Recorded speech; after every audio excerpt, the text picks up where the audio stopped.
భగవంతుడిచే గానం చేయబడింది కాబట్టి భగవద్గీత అయింది. 700 శ్లోకాలు, 18 అధ్యాయాలతో కూడిన గీతాసారాన్ని మనందరికీ అర్థమయ్యే రీతిలో వివరిస్తున్నారు శ్రీ శ్రీ శ్రీ త్రిదండి చిన్నజీయర్ స్వామి.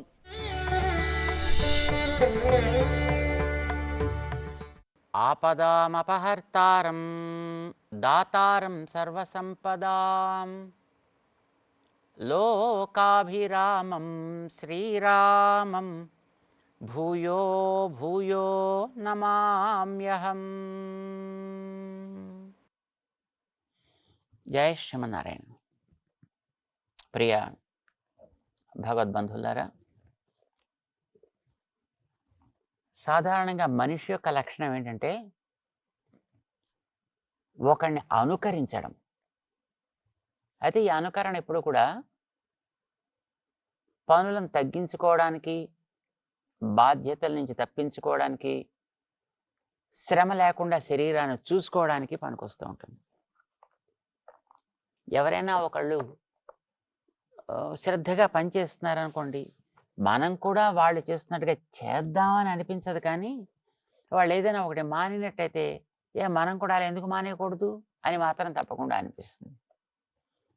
మంచి పనులు చేయడంలో అనుకరణ ఉండదు, కానీ పాడు పనులను చేయడంలో మాత్రం అనుకరణ తప్పకుండా కనిపిస్తూ ఉంటుంది. చాలా మందిలో కనిపిస్తూ ఉంటుంది. లోకాన్ని బాగు చేయాలని కోరుకునేటువంటి వ్యక్తి తన కోసం కాకపోయినా తనని చూసి మిగతా వాళ్ళు ఇబ్బందులు కొని తెచ్చుకోకూడదు, పాడైపోకూడదు అని అనుకున్నప్పుడు వాళ్ళ బాగు దృష్ట్యా తానెప్పుడు కూడా తన నియమాల్ని సవ్యంగా పాటిస్తూ ఉండాలి. ఆయనకి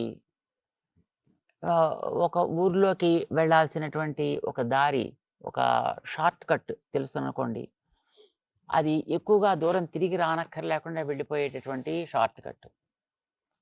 అయితే ఆ వెళ్ళడానికి అతనికి కొంచెం సులువులు తెలుసును.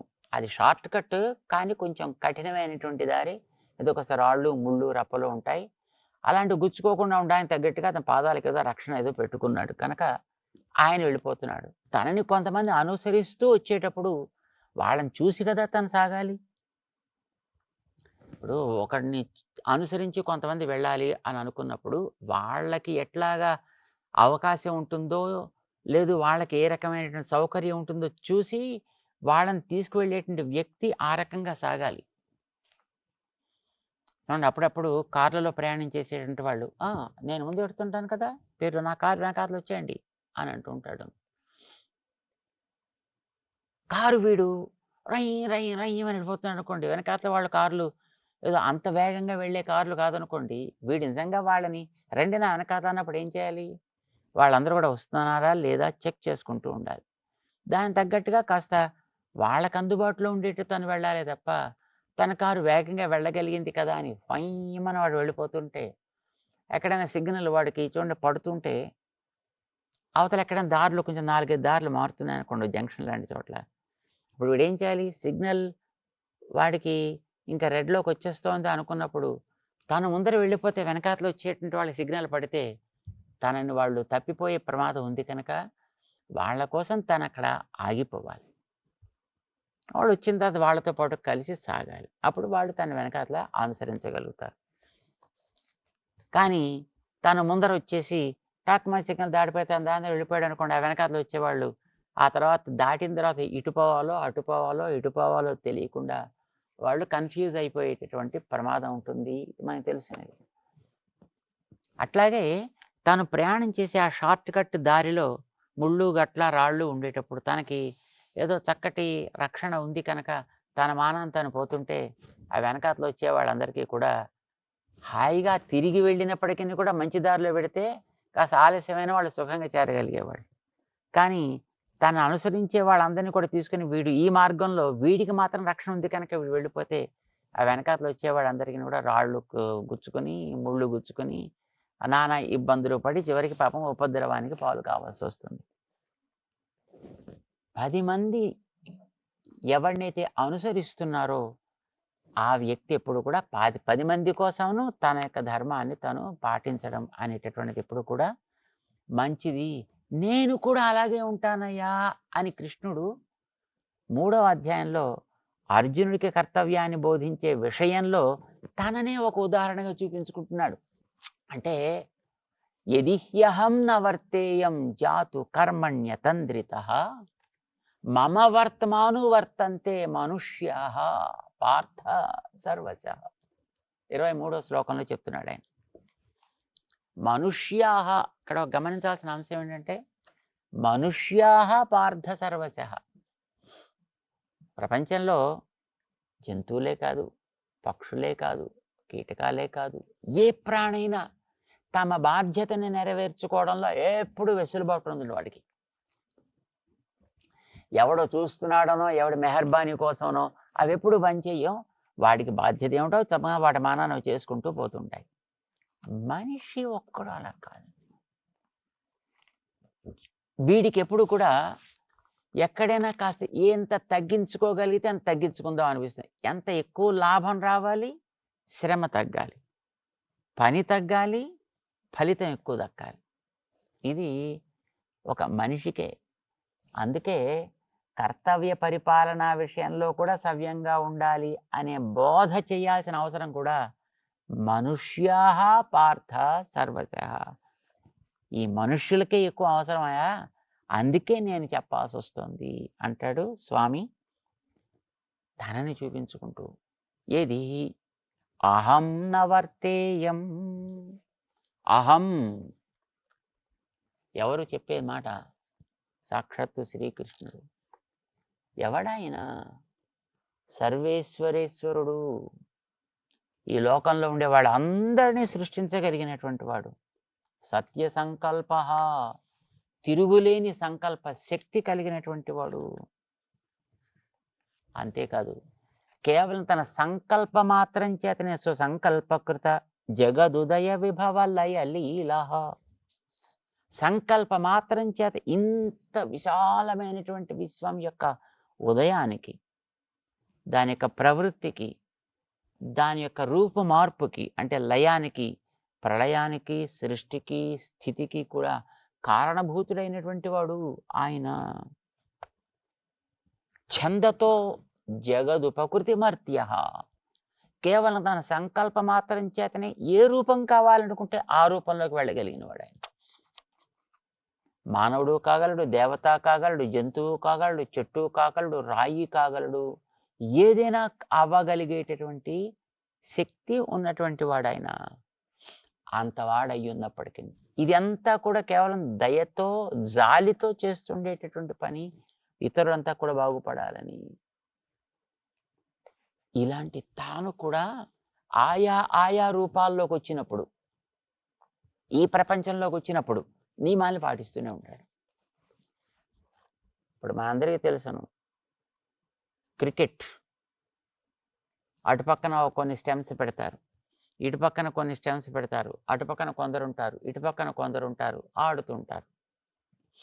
ఈ స్టెమ్స్ అన్ని నేనుకున్నవి, ఈ గ్రౌండ్ నాది కనుక ఈ ఆటలో నేను వెళ్ళి ఆ వికెట్స్ని కొట్టేస్తాను అని ఆ బంతి పుట్టుకుని బౌల్ చేసేవాడు టకటకటకటగా వెళ్ళిపోయి ఆ వికెట్స్ అలా కొట్టేసి వచ్చేసాడు అనుకోండి, నేను కొట్టేశాను అని ఒప్పుకుంటారా?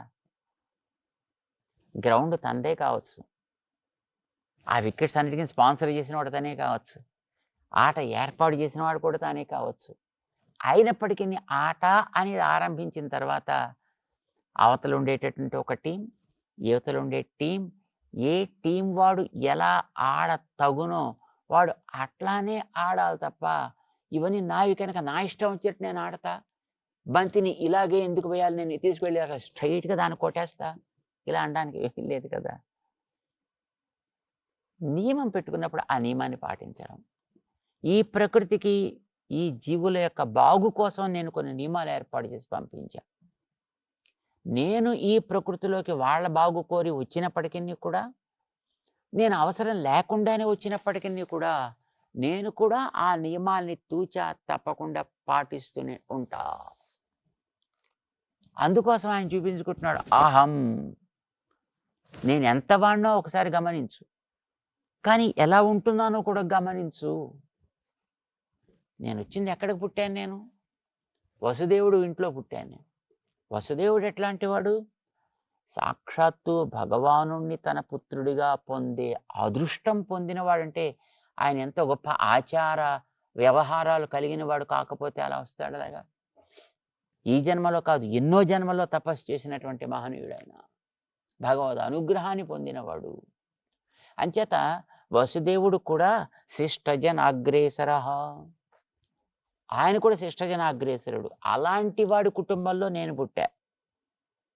అంచేత ఆ కుటుంబంలో పుట్టినప్పుడు ఆ కుటుంబ ఆచార వ్యవహారాలు ఏమిటో ఆ విషయంలో నేను కూడా అతంద్రిత, తత్కులోచిత కర్మణి అతంద్రిత. వసుదేవుడు కొడుకు, ఎస్, దానికి నియమాలు ఏమేమి ఉంటాయి అవన్నీ నేను పాటించా. నందగోపుడు కొడుకు, అక్కడ నియమాలు ఏముంటాయి అవన్నీ నేను పాటించా. అక్కడ గోవుల్ని మేపడం, దూడల్ని మేపడం, పేడలు ఎత్తడం, చక్కగా పిడకలు వేయడం, దానికి కావాల్సిన పనులు చేయడం, గడ్డి కోయడం, పశువుల్ని మేపడం, వాటిని కడగడం, పాలు తీయడం, వెన్నెలు కాయడం, అన్ని పనులు నేను కూడా చేశాను. ఎందుకని? ఎక్కడ పుట్టానో అక్కడ నియమం ఏమిటో ఆ నియమాన్ని పాటించడం నా బాధ్యత. ఇది బాధ్యత అని అందరికీ నేను చెప్తున్నప్పుడు నేనే పాటించకపోతే ఎట్లానయా? అంచేత నేనేనప్పటికీ ఇది యహం న వర్తేయం, నేను కనుక నా యొక్క బాధ్యతల్లో జాతు కర్మణి అతంద్రిత, నాకేవేవైతే నీతమైనటువంటి కర్మలు ఉంటాయో వాటిని నేను కనుక పాటించకపోయినట్లయితే అతంద్రిత మేళంలో ఎక్కడ ఏమాత్రం పరాకు లేకుండా మమ వర్త్మాను వర్తంతే, నా మార్గంలోనే మిగతా వాళ్ళంతా కూడా వర్తంతే, వాళ్ళు సాగుతుంటారు. ముఖ్యంగా మనుషులు కనుక ఒకచోట కాదు, ఇది ఎప్పుడు అంతే. ఈ జన్మకనే కాదు, ఏ జన్మకంతే. నేను రాముడిగా పుట్టా, మనిషిని అయ్యాను, మనిషిగా ఉండాలనుకున్నాను కనుక మానవుడు ఏ ఏ ధర్మాల్ని పాటించ తగునో ఆ ధర్మాలన్నీ కూడా తూచా తప్పకుండా నేను కూడా పాటించాను. ఒక సాలగ్రామ శిలగా నేను అయ్యాను, ఆ శిలగా నేను ఉండాలి అనుకున్నప్పుడు ఏ ఏ నియమాలు దానికి ఉంటాయో ఆ నియమాలు నేను కూడా పాటిస్తూనే ఉంటాను. ఒక వరాహం అయ్యాను, వరాహమైనప్పుడు వరాహం ఏది ఆహారంగా తినాలో అదే నేను తింటా. తుంగ ముస్తలు ఉంటాయి, తుంగ దుంపలు, ఆ దుంపలనేది ఆహారంగా తింటుంది. ఎస్, నేను వరాహ అవతారం ఎత్తినప్పుడు ఆ అవతారంలో ఉన్నంత వరకు ఆ నియమాన్ని నేను పాటిస్తా. ఏదైనా ఈ ప్రకృతిలో ఉండే నియమాలేవో వాటిలో ఏ ఒక్కదాన్ని కూడా నేను అతిక్రమించనయ్యా. మరి నేనే అతిక్రమించటం లేదంటే ఇక నువ్వేమిటి పెద్ద లెక్క కనుక. చేత నువ్వు కూడా నీ బాధ్యతల్ని సవ్యంగా ప్రవర్తించవలసినదే సుమా. నిజానికినా వర్తేయా అని అనాలి, కానీ వర్తేయం అంటూ చెప్పాడు ఆయన. ఇది ఆర్ష ప్రయోగం అంటాం అన్నమాట. అంటే ఋషి చేసినటువంటి ప్రయోగం కనుక దానికి అది సాధువు అని అంటాం, అంటే తప్పులేదు అని అంటాం. ఎవరికి చెప్తున్నాడు ఈయన? పార్థ, హే పృథ యొక్క కుమారుడు నువ్వు. పృథ అంటే కుంతీదేవి. కుంతీదేవి యొక్క కుమారుడు. కుంతీదేవి ఎప్పుడు కూడా తన బాధ్యతల్ని మరిచిపోలేదు. తన భర్త అయినటువంటి పాండురాజు దేహాన్ని చాలించిన సంతానాన్ని జాగ్రత్తగా పెంచి పెద్ద చేయాలనేటటువంటి ఒక బాధ్యత కలిగినటువంటి ఆమె కనుక తన సంతానాన్ని అలాగే మాద్రి యొక్క సంతానమైనటువంటి నకుల సహదేవుల్ని కూడా తల్లిగా తనే పెంచింది. దానికి ఎన్ని కష్టాలైనా రాని పర్వాలేదని అనుకుంది ఆవిడ. అసలు కష్టాలే కావాలని కోరింది ఆవిడ. విపద సంతున శశ్వత్ తత్ర తత్ర జగద్గురో. హే భగవన్, నాకు నీ అండ ప్రధానమైనటువంటిది కనుక నువ్వు మాకు అండగా ఉన్నంత వరకు కష్టాలైనా నష్టాలైనా దుఃఖాలైనప్పటికీ కూడా బాధ్యతల్ని మాత్రమే విస్మరించమయా. అంచేత నాకు సుఖాలనే బాధ్యతల్ని విస్మరింపచేసేటట్టయితే నాకు ఆ సుఖాలే వద్దు, కష్టాలే ఉండని. ఇది కోరుకుంది ఆవిడ. నువ్వు ఆవిడ కడుపున పుట్టినటువంటి వాడివి పార్థ. ఏదో వాళ్ళని కొడితే బాణాలు తగిలితే కష్టం వస్తుందనో నష్టం వస్తుందో కనుక కష్ట నష్టాలను చూసి సుఖ దుఃఖాలను చూసి ఇప్పుడు నేను నా బాధ్యత మానేస్తా, యుద్ధం మానేస్తానంటావేమిటాయా? ఆవిడ కడుపున పుట్టినందుకైనా నువ్వు నీ బాధ్యతల్ని సవ్యంగా నెరవేర్చాల్సినటువంటి అవసరం ఉంటుంది సుమా. కనుక లేచి నీ బాధ్యత అయినటువంటి యుద్ధానికి సిద్ధం కా అంటూ అర్జునుణ్ణి కర్తవ్య సుముఖుణ్ణి చేస్తున్నాడు శ్రీకృష్ణుడు 3వ అధ్యాయంలో. వందే గురు పరంపరాం. జై శ్రీమన్నారాయణ.